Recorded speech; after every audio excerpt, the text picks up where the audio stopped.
Victor Callahan died before dawn could touch the surface of the sea, and the very moment his heart stopped, all of Silver Bay began to fracture. The news spread like an oil slick across cold water. The glass doors of Callahan Maritime still glowed with light, but inside, power had already changed color. No one wept out of grief. They whispered about money, about shares, about a will that had yet to be opened. Inside the gray stone church perched on the hill overlooking the harbor, the air was thick with the scent of lilies and ambition. Eleanor Callahan sat upright, lips pressed tight, refusing to allow herself any weakness beneath hundreds of watching eyes. Marcus Callahan, the eldest son, felt his heart pounding not from sorrow but from anticipation. He had lived 38 years for this moment. Lydia Callahan, sharp and observant, quietly studied every reporter, every shareholder, every face that might become an ally or an enemy. And in the last row, Daniel Hayes stood like a shadow. He was 32, wearing a worn dark suit, his calloused hands those of a man who had driven through countless nights along coastal roads. In many eyes, he was only Victor's loyal private driver, an employee, someone who did not belong in a world of crystal chandeliers and multi-million-dollar contracts. They did not know he was listening to every breath in the room. When the priest spoke the final farewell, a sudden gust of sea wind flung the heavy wooden doors wide open. The crash echoed like a gunshot. Several people startled. Marcus frowned. Eleanor tightened her grip on a white lace handkerchief. Daniel did not blink. In his mind, an old memory surfaced. On a rainy night at 12:41 in the morning, Victor had once told him that power does not belong to the one standing in the light. It belongs to the one controlling the switch. Marcus believed he was that switch. He had prepared his speech, spoken with shareholders holding more than 50% of the voting power, calculated every move for the coming inheritance battle. In his thoughts, Daniel was merely an unnecessary witness to the past. But the family lawyer, Harold Bennett, thought differently. After the burial ceremony, as the crowd began to disperse, Harold did not follow Eleanor to the car.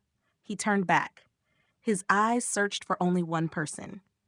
When he saw Daniel standing by the stone steps, he walked straight toward him, ignoring the greetings of the media.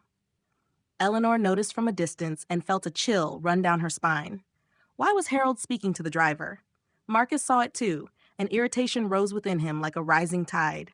No one was allowed to cause disruption on the day he was about to become president. Harold stopped in front of Daniel, his voice low but firm. "Mr. Daniel, there is an envelope Mr. Victor instructed me to deliver into your hands, yours alone." The air seemed drained of oxygen.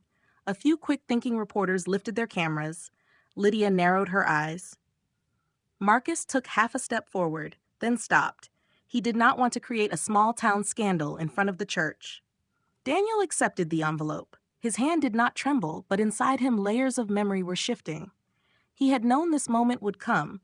He simply had not expected it so soon. Outside, the sea pounded against the cliffs in relentless waves. Inside, another storm was forming. Marcus reassured himself that whatever the envelope contained, he remained in control. He had the network, the shares, the legitimate Callahan name. Daniel had only a vague past and a lowly status. What Marcus did not know was that Daniel Hayes was not merely a driver. For years, in unnoticed nights, Daniel had built an anonymous investment fund. He poured capital into green transportation technology, acquired shares through intermediary companies. He did not need the Callahan name to create value. He built his own empire quietly, precisely, coldly, the way the tide reshapes a coastline. He was a silent billionaire whom no one in Silver Bay had ever suspected. Harold leaned closer and added softly, just enough for Daniel to hear, "There is a second will, and it changes everything." Eleanor's heart tightened as she watched Daniel walk away with Harold. She began to recall the years Victor had been frequently absent, the unusually long business trips, the silences she had never dared to examine too deeply. Wealthy family secrets do not appear out of nowhere.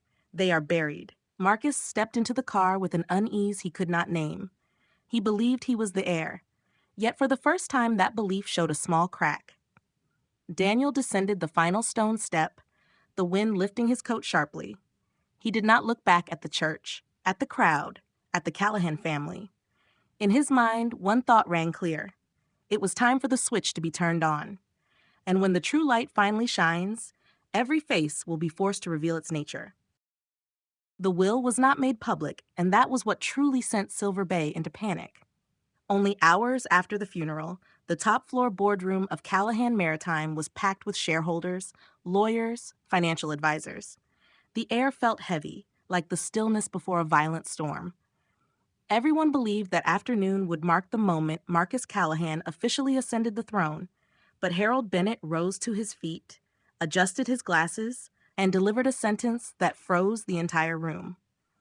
The official will shall be temporarily delayed due to the emergence of additional provisions. A wave of murmurs erupted. Marcus slammed his hand on the table. Additional provisions of what? My father signed the will before the entire board. This is impossible. Harold met his gaze. There is a sealed appendix under Mr. Victor's personal instruction. Eleanor felt her heart drop into an abyss. She knew Victor was a private man, but she had never imagined he would withhold something significant enough to shake everything like this.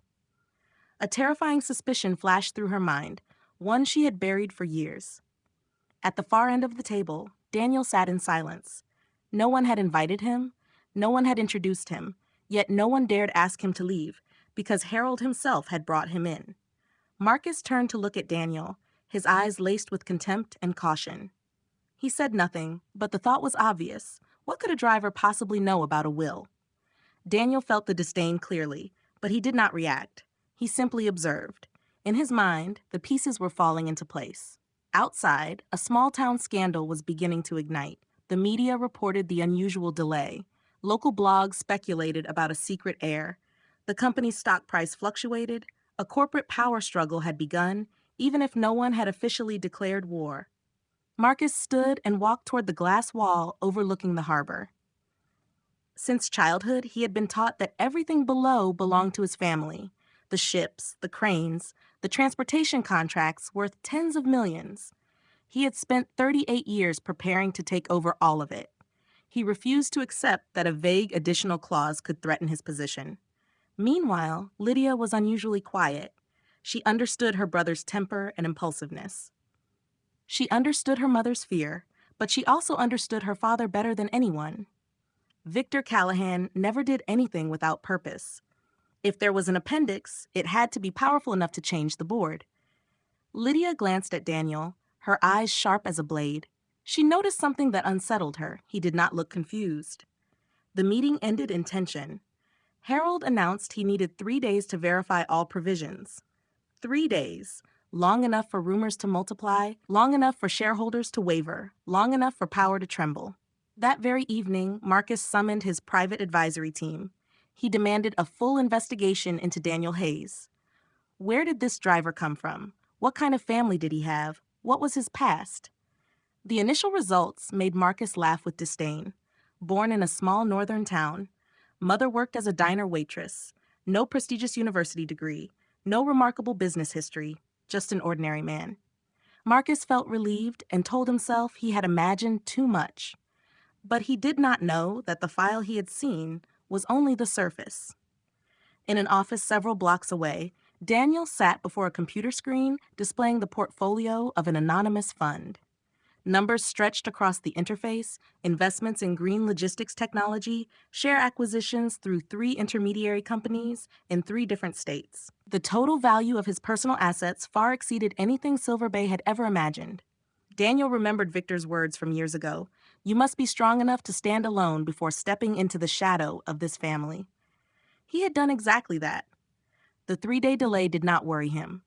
On the contrary, he knew it would force the Callahan family to reveal their true nature. Marcus would grow impatient. Lydia would calculate. Eleanor would fear. And in fear, people make mistakes. Night fell. Sea wind whistled through the glass buildings. Eleanor sat alone in her vast bedroom, staring at a faded wedding photograph. She began to recall the periods when Victor would frequently disappear from the city, the prolonged trips, the midnight phone calls. A painful thought slipped into her mind. What if that appendix involved another child? She closed her eyes, trying to push the hypothesis away, but her heart knew it was entirely possible. On the other side of town, Daniel stood on the balcony of his modest apartment overlooking the sea. He inhaled the salty scent of the night wind. He felt no hatred, no triumph, only a stillness before the storm. The inheritance battle had not officially begun, but every piece was already in position. In 3 days, when the appendix was opened, Silver Bay would never be the same. And those who once looked at him as someone beneath them would have to learn how to look again. The will was leaked before it was officially announced, and this time Silver Bay did not merely whisper, it erupted. A local news site published an anonymous article about the possible existence of a secret heir. The headline was bold and sensational, hinting at wealthy family secrets hidden for decades. Within hours, the story spread across town, flooded social media, slipped into every cafe and every harbor dock. Marcus Callahan threw his phone onto his desk after finishing the article, his face flushed with anger. Who did this? Who dared? In his mind, every suspicion pointed to one person, Daniel Hayes. He immediately summoned his legal team, ordered them to investigate the source of the leak, control the media, apply pressure on the newsroom. Marcus was used to giving orders, used to being obeyed, but this time everything seemed to be slipping beyond his grasp. Downstairs, employees whispered among themselves. They worried about their positions if the inheritance battle dragged on. The stock price continued to fluctuate. The corporate power struggle was no longer an internal conflict. It had become a wave threatening the entire company. Meanwhile, Daniel was summoned to the Human Resources office. The official reason given was restructuring after Victor's passing, but everyone understood it was Marcus's move. He wanted to eliminate every destabilizing factor. The HR director avoided Daniel's eyes while handing him the termination letter. I am sorry, this comes from above. Daniel looked at the paper for a few seconds. He did not argue, did not react. He simply nodded. Thank you for informing me. His calm unsettled the man across from him. They had expected an outburst, a plea, at least a question, but there was nothing. When Daniel left the Callahan Maritime building for the last time as an employee, a few people looked at him with sympathy. In their eyes, he was the first victim of the purge. Marcus stood behind the glass wall of his top-floor office, watching the scene below. He felt a cold satisfaction. Removing a small piece was never a mistake. He did not realize he had just pushed out the only person capable of buying the company. That evening, Lydia secretly met with a representative from an investment fund in a major city. She did not trust her brother enough to place the entire family's future in his hands. She wanted her own option. If the inheritance battle turned brutal, she would stand with the strongest side. Lydia was always pragmatic, and pragmatism told her that Daniel was not as simple as he appeared. In his small apartment overlooking the sea, Daniel sat alone under the dim yellow light. The termination did not wound him the way Marcus assumed. What occupied his thoughts was the speed at which everything was escalating. He opened an old wooden box taken from his bookshelf. Inside were letters his mother had left before she passed away. One carried trembling handwriting, mentioning a wealthy man who had once promised to protect them both, then disappeared from their lives. Daniel reread each line. He remembered the tired look in his mother's eyes whenever she gazed toward the harbor. She had never told the whole story, but he had found the answers long ago. Wealthy family secrets were not just rumors, they were flesh and blood. Harold Bennett called Daniel late that night, his voice heavy.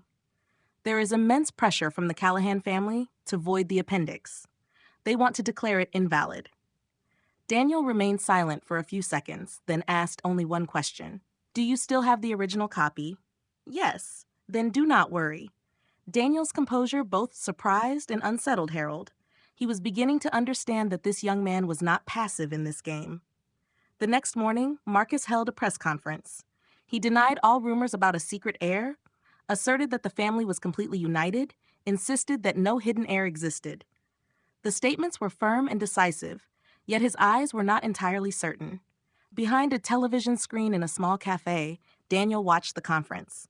He took a sip of black coffee, no sugar, no milk. The bitterness slid down his throat, but he had long been accustomed to bitterness. Marcus believed that by denying the story he could control it, but in this era, denial often deepens suspicion. The small-town scandal had now moved beyond the town. National financial outlets began to pay attention. The question was no longer whether there was an appendix, But who would truly stand behind the Callahan empire? Daniel set his coffee cup down. He knew he could not remain on the sidelines forever. They had fired him, they had denied him, but they could not erase the truth. And when that truth was revealed, it would not only shake the Callahan family, it would shift the balance of power across all of Silver Bay. The letter was found on a rainy afternoon when Daniel had almost stopped trusting his own memory. Rain poured over Silver Bay as if trying to wash away every rumor. Yet the more it washed, the clearer the cracks within the Callahan family became. After Marcus's press conference filled with denial, the market did not stabilize as he had hoped. Instead, shareholders began to split into factions. Some quietly reached out to Lydia, others sought access to Harold. The corporate power struggle was no longer simmering. It had become a flame. In his small apartment, Daniel reopened his mother's wooden box. He decided to examine more carefully the old documents he had once been too unsettled to read in full. And then he saw it. A thin, yellowed envelope, never opened. On the outside was a single line in his mother's handwriting. "If one day you need the truth, read this." Daniel's heartbeat slowed, not racing, not pounding, but heavy. He opened the letter. His mother's handwriting trembled, yet remained clear. She wrote about a relationship that had begun in silence with a powerful man who promised a future. She wrote about a child born in hope and raised in quiet. She did not write the man's name, but she mentioned a detail Daniel could not mistake: a silver ring engraved with the anchor symbol of Callahan Maritime. Daniel closed his eyes. The final pieces locked into place. The hidden heir was no longer a rumor. It was truth written in ink and tears. At the same time, in the Callahan estate, Eleanor sat in her husband's old study. She opened a secret drawer she had not dared to touch for years. Inside lay a carefully tied bundle of documents. She had known, not everything, but enough to understand that Victor had once had an affair. She had chosen silence to protect the family, to protect their flawless public image. She believed the past had been buried. But now the past was knocking. Eleanor remembered the one time she had seen that boy, a child standing outside the gate on a summer day many years ago. Victor had stepped out to speak with him privately. She had stood behind the window, her heart tightening, yet she did not step outside. She had chosen not to know, and now the price of not knowing was drawing near. Meanwhile, Marcus tightened his grip on the company. He ordered an internal audit, a review of all major transactions over the past 5 years. He wanted to find any irregularity that might be connected to the appendix of the will. But that very audit uncovered another surprise: a chain of share acquisitions through 3 intermediary companies, beginning 4 years earlier. The accumulated percentage was not controlling, yet large enough to influence a critical vote. Marcus frowned as he read the report. Who stood behind these companies? The answer did not come immediately, but a name gradually surfaced in documents related to an anonymous investment fund that had partnered with them: Daniel Hayes. Marcus laughed, but the sound was incomplete. Impossible. A driver could not run an investment fund. Yet doubt had been planted. That evening, Lydia took the initiative to meet Daniel. They met at a small cafe by the harbor where few paid attention. Lydia entered with her usual confident posture, but inside her mind was filled with questions. "You know more than you show, don't you?" she asked directly. Daniel did not evade. "I only know what I need to know." Lydia studied him carefully. She realized what her brother had not. Daniel was not reacting like a man cornered. He was reacting like someone waiting for the right moment. "If you truly are part of this family," Lydia said slowly, "then you should understand that this battle will be very dirty." Daniel looked out at the dark sea beyond the glass. "I am not seeking war, but I will not run from it." The answer sent a chill through Lydia, not because of a threat, but because of the certainty. That night, when Daniel returned to his apartment, he placed his mother's letter on the table. He understood that from this moment forward, every step he took would affect not only him, but also the honor of the woman who had sacrificed her entire life to shield him from society's contempt. Wealthy family secrets were no longer headlines. They were a personal wound. Daniel stood before the mirror and looked at himself. He had been underestimated, dismissed as an outsider, yet the truth was he had prepared for this moment for a very long time. The appendix of the will had not yet been opened. His identity had not been officially declared, but now he no longer had any doubt. He was not merely an observer of the game. He was the final piece Victor had hidden away, and when that piece was placed on the board, the entire board would have to change. The internal vote was scheduled earlier than expected, and that was Marcus's opening move. He declared before the board that the company could not continue drowning in rumors. Callahan Maritime needed an official president to reassure the market. Time was money. Hesitation was dangerous, but so was haste. In the glass boardroom overlooking the harbor, the air was tight as a drawn wire. Shareholders sat in 2 long rows. Harold Bennett appeared with a thick file, his expression cautious. Eleanor sat silently, her fingers intertwined until they turned pale. Lydia observed everything as if reading a book whose final page she had not yet reached. And Daniel was there as well, not as a driver, not as a former employee, but as the legal representative of a group of anonymous shareholders. His presence tilted the room into silence. Marcus stared at him, astonishment and anger colliding in his eyes. "What are you doing here?" Daniel answered calmly, "I represent lawful shareholders of this company." Marcus let out a cold laugh. "How many shares, 1%?" Daniel did not respond immediately.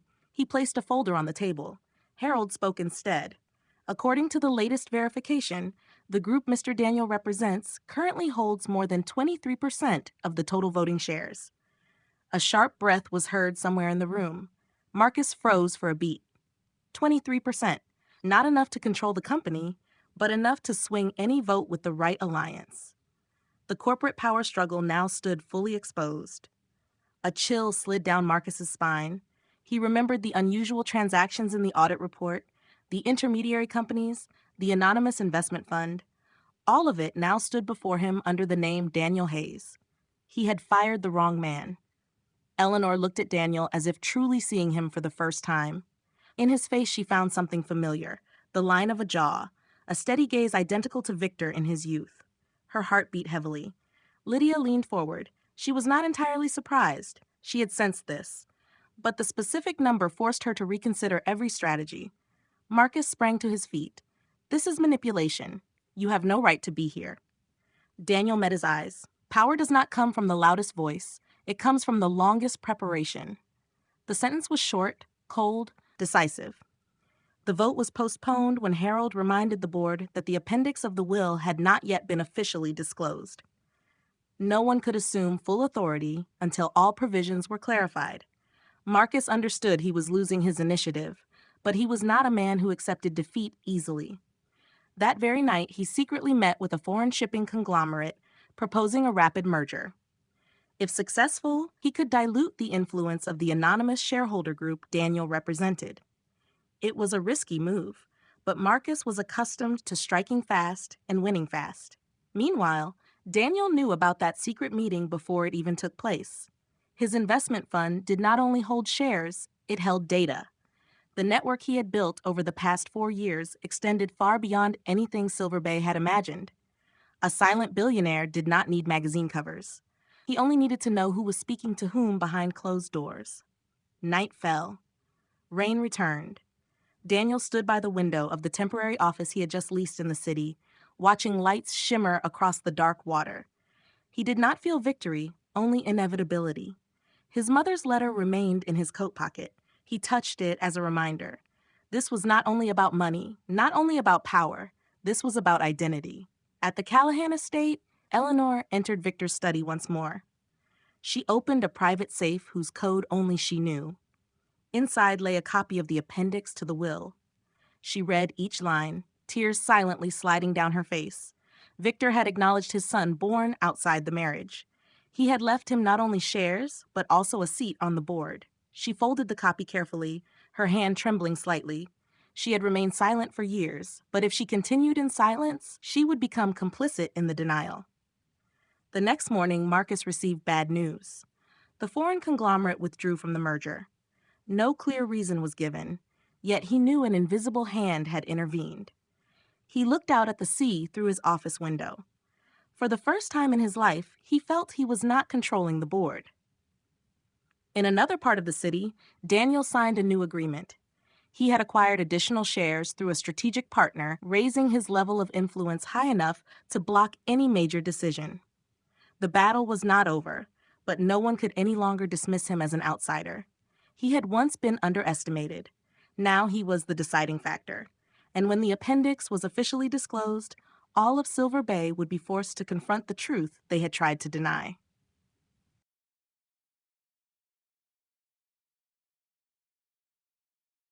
The betrayal came from the person Daniel trusted most, and it happened so quickly that no one had time to breathe. That morning, Harold Bennett asked to meet Daniel at his private office. His voice over the phone was low and heavy, unlike his usual composure. Daniel sensed something was wrong, but he went anyway. The room smelled of old paper and polished wood. Harold did not meet his eyes at first. An open file lay on the desk. "The appendix has been challenged for validity," Harold said, his voice rough. "Marcus has hired a team of lawyers from the city. They argue that the supplement was signed while Victor was not in a sound state of mind." Daniel stood still. He was not surprised that Marcus had counterattacked. What caught his attention was the way Harold avoided his gaze. "Do you believe that?" Daniel asked. Harold remained silent for a second too long. "I believe this battle will destroy everything." That was not the answer Daniel wanted. Later that afternoon, the news became official. The Callahan family filed a petition in court to suspend the validity of the appendix until a final ruling was reached. The inheritance battle moved to a new level. It was no longer a fight inside a boardroom. It became a public legal war. The small-town scandal reached its peak. The media reconstructed Victor's past, digging into every business trip, every questionable relationship. Daniel's name was dragged across headlines with every possible speculation: opportunist, illegitimate son, manipulator. Marcus appeared on local television, his voice filled with righteous conviction. "We only want to protect the family legacy from baseless claims." Baseless. The word repeated in Daniel's mind as he sat alone in his office. He had prepared for opposition, but he had not expected Harold to waver. That night, Daniel received a leaked copy of documents from inside the court. In it was a shocking statement. Harold Bennett had signed a declaration expressing doubt about Victor's mental condition at the time the appendix was drafted. Daniel read the line again and again. His heart did not race. It slowed, heavy. Betrayal is not loud. It is silent like a crack in glass, visible only when light hits it. He called Harold.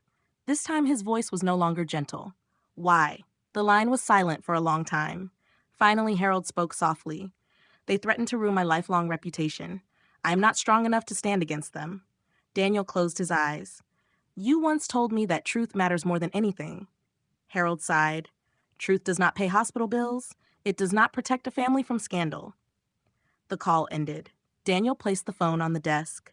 A cold sensation spread through his chest, not explosive anger, but deep disappointment. He thought of his mother, of the years she had been left in silence. He understood better than anyone the price of weakness. But he also understood something else. When one door closes, another must be forced open with greater strength. The next morning, the market reacted negatively to the news of the legal dispute. The stock price dropped sharply. Some shareholders panicked and considered selling off. Marcus believed he was winning. He thought that undermining the validity of the appendix would force Daniel to retreat. He did not realize he was pushing the company into real danger. Lydia began to worry. She saw the financial damage spreading. She sought Daniel out again, no longer carrying the same absolute confidence. "If this battle continues, the company will lose millions within weeks," she said directly. "Do you have a plan?" Daniel looked at her for a long moment. "Yes." He opened his laptop and turned the screen toward her. On it was an investment proposal from an international green shipping corporation. The partner was ready to inject capital and sign a long-term contract if the governance structure was reformed transparently. The only condition was that the appendix be recognized and that Daniel hold an official seat on the board. Lydia drew in a slow breath. "You prepared for this as well." Daniel answered simply, "I do not enter a game without knowing where I can win." At the Callahan estate, Eleanor finally decided to act. She called Harold and demanded a private meeting. In that closed-door conversation, she placed before him the copy of the appendix she had kept for years. "I know the truth," she said, "and I will not allow you to distort it." Harold was stunned. He realized he had bet on the wrong side. That night, Daniel stood on the harbor watching ships anchored beneath yellow lights. The sea wind blew hard, cold, and sharp. He had just been betrayed, publicly questioned, pulled into a legal storm, yet he did not collapse. Instead, in losing an ally, he found clarity. If they wanted war, he would show them the true strength of the man they once underestimated. A silent billionaire does not need to shout, he only needs the right moment, and that moment was drawing near.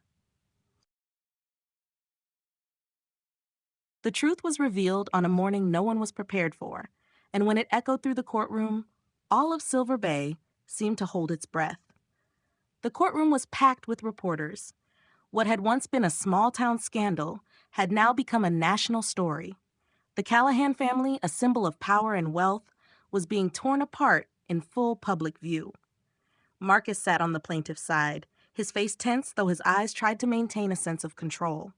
He believed that with his formidable legal team and arguments challenging the appendix's validity, he could drag the case on long enough to exhaust Daniel. But he had miscalculated one crucial thing. Eleanor Callahan entered the courtroom with a presence unlike any she had shown before. No longer the wife standing quietly behind her husband, no longer the silent mother protecting her son. She carried a file that even Marcus had never seen. When the judge called for additional witness testimony, Eleanor rose. The entire room stirred. "I have evidence regarding my husband's mental condition at the time he signed the appendix," she said clearly, each word sharpened with resolve. He was fully of sound mind. Marcus turned abruptly toward his mother. "What are you doing?" But Eleanor did not look at him. She looked straight at Daniel. In that moment, years of silence collapsed. An audio recording was played before the court. Victor's voice was deep and firm, confirming his will to acknowledge his son, born out of wedlock, and to grant him lawful inheritance rights, not out of guilt, but out of responsibility. The hidden heir was no longer speculation. The true identity reveal was not loud, yet powerful enough to shake the entire room. Marcus felt as though the ground beneath him had disappeared. He had fought for weeks to deny that existence, and now his own mother had confirmed it. Harold Bennett, seated behind, lowered his head. He understood that his hesitation had nearly destroyed everything, but Eleanor had stopped it in time. The judge declared the appendix temporarily valid pending completion of the final procedures. Daniel Hayes was officially recognized as the lawful son of Victor Callahan under the supplemental will. A wave of sound erupted across the courtroom. Reporters scribbled frantically. Cameras flashed without pause. Marcus shot to his feet. He wanted to object, to shout that this was betrayal, but every gaze had already shifted, no longer toward him, but toward Daniel. Daniel rose slowly. He did not smile in triumph. There was no provocative gesture, only a calmness that felt almost cold. In his mind, the memory of his mother surfaced more clearly than ever, the woman who had been forced to live in the shadows to protect the honor of another family. Today, that shadow ended. Eleanor looked at him, her eyes carrying both regret and release. It had taken her years to accept his existence, but witnessing Marcus's blind ambition push everything to the brink made her understand that the truth was the only thing left to save the family's honor. Outside the courthouse, the crowd pressed forward. When Daniel stepped out, microphones and cameras were thrust toward him. "Do you intend to take control of the company? Do you plan to seek revenge on Marcus? Do you resent the Callahan family?" Daniel paused. The sea wind lifted his coat. He looked directly into the nearest lens. "I am not seeking revenge," he said slowly. "I am seeking responsibility." The answer was brief, but strong. Marcus stood behind him, hearing each word like a blade cutting into his pride. He had once regarded Daniel as inferior, a driver, a shadow. Now that shadow stood in the light. The corporate power struggle moved into a new phase. With the court's temporary ruling, Daniel gained the right to join the board of directors and full access to the company's strategic records. That evening, the board meeting took place in an atmosphere unlike any before. Marcus sat at one end of the table, Daniel at the other. Two men, two sons of the same father, raised in entirely different worlds. Marcus spoke first, his voice sharp. "Do you think you have won?" Daniel met his gaze without blinking. "This is not victory. This is the truth. The truth Marcus had tried to deny, the truth Eleanor had chosen to face, the truth Silver Bay could no longer ignore. When the meeting ended, Lydia approached Daniel. She no longer looked at him as a dangerous unknown. She looked at him as a genuine force. "You have changed the board," she said quietly. Daniel replied softly, "The board was always like this. People just failed to see the final piece." That night, as the city gradually fell silent, Daniel stood alone in the office that once belonged to Victor. He placed his hand on the heavy wooden desk, feeling history and power embedded within its grain. He had once been underestimated, excluded, denied, but today he no longer stood outside the door. He had stepped into the center. And from this moment forward, no decision at Callahan Maritime would be made without his name.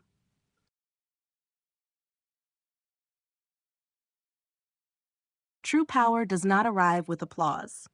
It comes in silence, when people realize it is already too late to stop it. In the very first week after being legally recognized on the board of directors, Daniel called for a comprehensive strategic audit, not to retaliate, but to expose the weaknesses that had been quietly consuming Callahan Maritime. Marcus strongly objected, arguing that such a move would make the company appear fragile in the eyes of its partners, but Daniel did not yield. "Transparency does not make us weak," he told the board.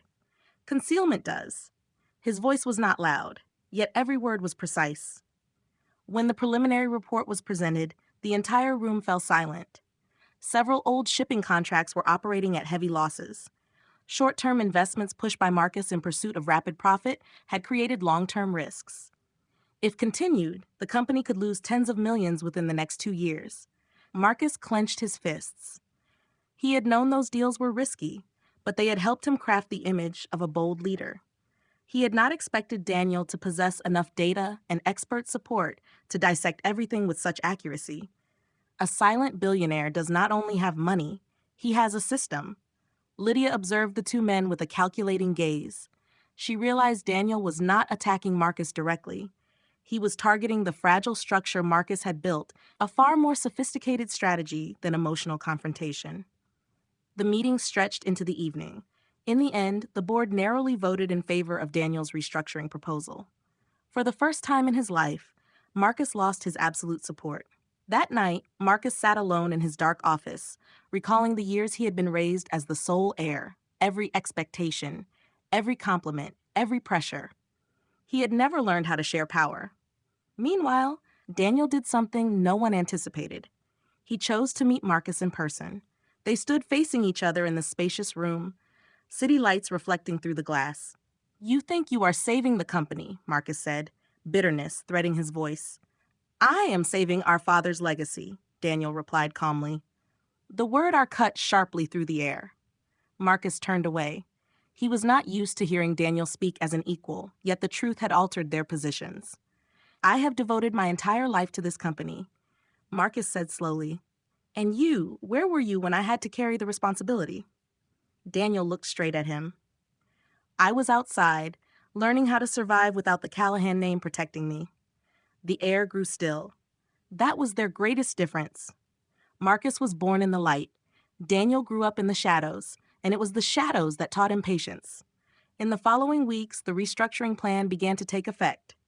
Daniel signed the strategic agreement with the International Green Shipping Corporation he had prepared in advance. The long-term contract not only stabilized the stock price, but also opened a path towards sustainable growth. The media shifted its tone, from suspicion to curiosity, from curiosity to respect. What had once been a small-town scandal gradually transformed into a story of reinvention. Eleanor watched everything unfold with mixed emotions. In Daniel, she saw Victor in his youth, yet with a composure Victor had once lacked. She began to understand that his existence was not the mistake. The mistake lay in the way the adults had chosen to hide it. One evening, she invited Daniel to the estate. The vast living room that had once made him feel like an outsider no longer carried the same weight. Eleanor poured tea, her hands trembling slightly. "I cannot change the past," she said softly, "but I can acknowledge it." Daniel looked at the woman who had once been a distant symbol in his childhood memories. He felt no hatred in his heart, only a space that was slowly closing. "I do not need pity," he said gently. I only need the truth to be respected. Eleanor nodded, and for the first time she called him by the two words she had long avoided, my son. On the other side of the city, Marcus realized his position was no longer absolute. Yet instead of continuing the war, he began to think differently. He understood that if he kept fighting, he could lose everything. If he chose cooperation, he still had a chance to preserve part of the legacy. The corporate power struggle shifted from confrontation to redefinition. Daniel did not seek to push Marcus out of the company. He proposed a clear division of roles. Marcus would oversee traditional operations, while Daniel would lead innovation strategy and finance. The decision surprised many. They had expected revenge, but Daniel chose another path. True power does not lie in defeating an opponent. It lies in the ability to control oneself when one has enough strength to do so. As night fell, Daniel stood on the rooftop of the headquarters, watching the ships sail out to sea. He had once been the shadow. Now he was the one at the helm, not loud, not ostentatious, but steady enough to redirect the course of an entire empire. Justice does not arrive with a verdict. It arrives with the choices made after power is placed in one's hands. 3 months after the court's ruling, Callahan Maritime was no longer a company on the brink of crisis. The green shipping contracts had begun to generate profit. The stock price recovered steadily. Employees stopped whispering behind leadership's backs and began to believe in the future. Yet the fracture within the Callahan family had not fully healed. Marcus worked harder than ever, throwing himself into operations, overseeing every shipping route, every port contract. On the surface, he cooperated with Daniel. Inside, he was still wrestling with a wounded ego. He had never been accustomed to sharing the center of the stage. One morning, a major incident occurred. One of the company's cargo vessels experienced a minor collision at the southern port due to an outdated coordination system that had not yet been upgraded.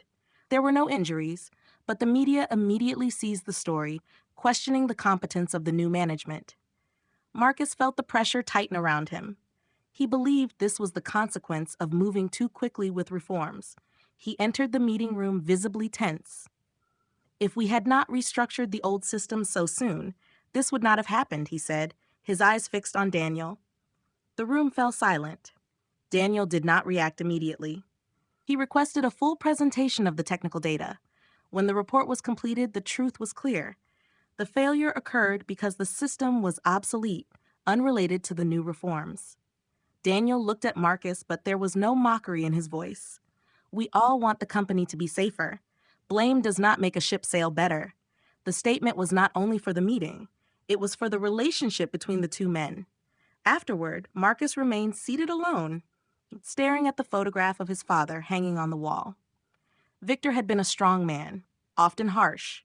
Marcus had learned leadership through that harshness. But Daniel was proving a different style, not weak, yet not driven by anger. At the same time, Daniel made a decision that surprised the board. He proposed establishing a Silver Bay Community Development Fund, allocating a portion of annual profits to invest in local education and infrastructure. Some shareholders objected, arguing that the company should focus solely on maximizing profit. Daniel listened, then spoke slowly. This company exists not only because of ships and contracts. It exists because of this town. If we only take and never give back, we will lose more than money. Eleanor sat at the end of the table, quietly observing. She felt a pride she could not easily name, not because Daniel was Victor's son, but because he was choosing the path Victor had once missed. The fund was approved by a narrow margin. On the day of the official announcement, Daniel stood before the people of Silver Bay, not as a controversial heir, but as the new leader. He did not speak at length. He spoke about his mother, about the years she worked 2 shifts each day, about children who deserved better opportunities. The crowd was silent. They no longer saw him as a character in a small-town scandal. They saw him as part of the town. Marcus stood behind the stage, listening to every word. He realized that power is not measured only by shares. It is measured by trust. That evening, Marcus approached Daniel on his own. "I thought you came here to take everything away," Marcus said, his voice no longer sharp. Daniel looked at him. "I came here to rebuild." A pause lingered between them. Then Marcus gave a slight nod. "Maybe we can do that together." It was not a direct apology, but it was the first step toward reconciliation. At the Callahan estate, Eleanor hosted a small family dinner. For the first time, Daniel sat at the table as someone acknowledged, no longer a shadow outside the gate, no longer a secret. The atmosphere was awkward at first, but small stories, shared memories of Victor, gradually narrowed the distance.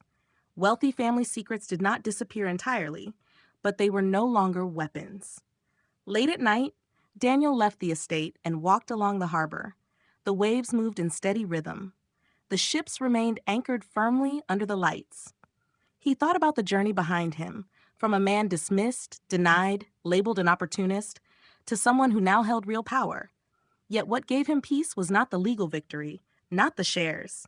It was the choice not to let power turn him into a worse version of the past. Justice served is not watching an opponent fall. It is giving people the chance to begin again. Daniel inhaled the salt of the night sea. The battle was over. Now it was time to build a new legacy.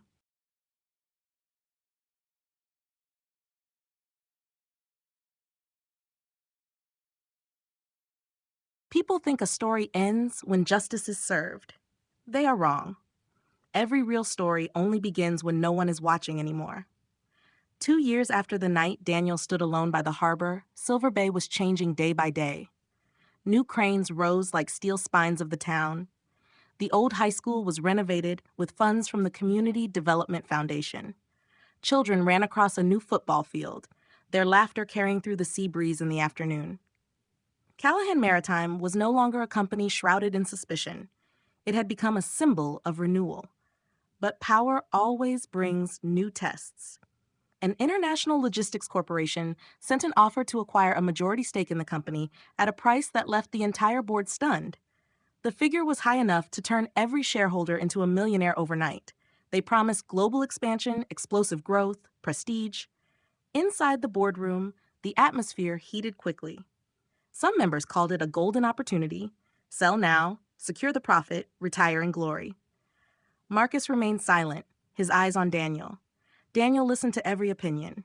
He understood that this offer was not just about money. It was the final test. If he sold, he would become the man who turned a small-town scandal into a spectacular deal. If he refused, he might be seen as sentimental. That night, he sat alone in his office. The light reflected off the framed photo of his mother on his desk. He remembered the days she was exhausted yet resilient. She never taught him how to get rich fast. She taught him how to keep his word. The next day, Daniel called a company-wide meeting, not just the board, everyone. He stood at the podium, his voice calm but firm. We have received an offer to sell this company at a very high price. If I agree, many of you in this room will receive significant bonuses. But if we sell, the headquarters will be moved elsewhere. Silver Bay will be left with an empty harbor. The room stirred. He continued, I did not rebuild this company only to hand it over once everything became stable. I believe we can grow without trading away our soul. The word soul echoed in many minds. Marcus looked at Daniel, and for the first time he did not see a rival. He saw a guardian of the flame. The vote took place 1 week later under immense pressure. The media predicted the deal would pass. The stock fluctuated sharply. The result was announced in tense silence. The acquisition offer was rejected, not by an overwhelming margin, but enough. Some shareholders left in anger. They sold their stakes back to the internal fund that Daniel and Marcus had previously established to protect control of the company. Silver Bay exhaled in relief. But the storm did not end. The corporation launched an aggressive competitive campaign, cutting service prices, targeting clients. Daniel did not respond with panic. He and Marcus accelerated their innovation strategy. They invested in automation technology, optimized shipping routes, expanded green logistics services. The rhythm of the town quickened.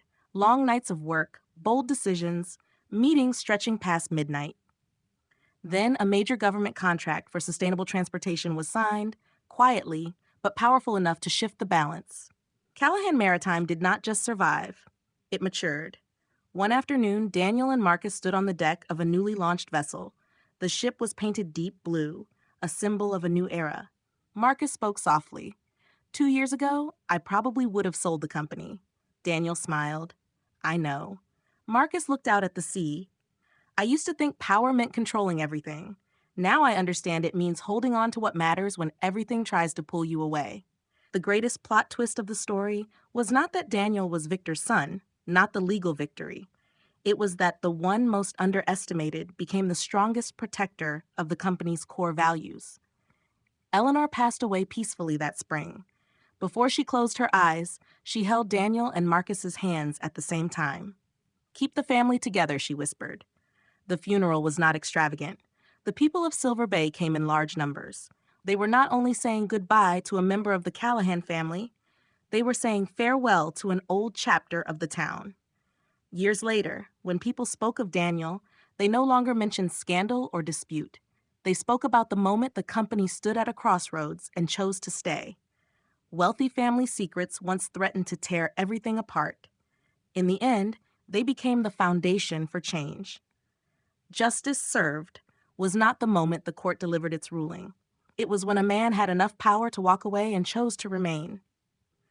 One evening, Daniel walked along the harbor again. The sea breeze felt the same. The waves moved in steady rhythm. But this time he did not walk alone with a burden. He walked as the guardian of a legacy, not a legacy of wealth, but a legacy of choice.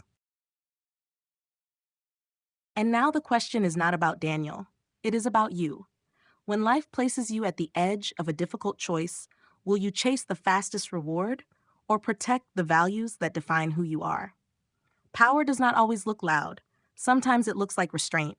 Sometimes it looks like staying when walking away would be easier.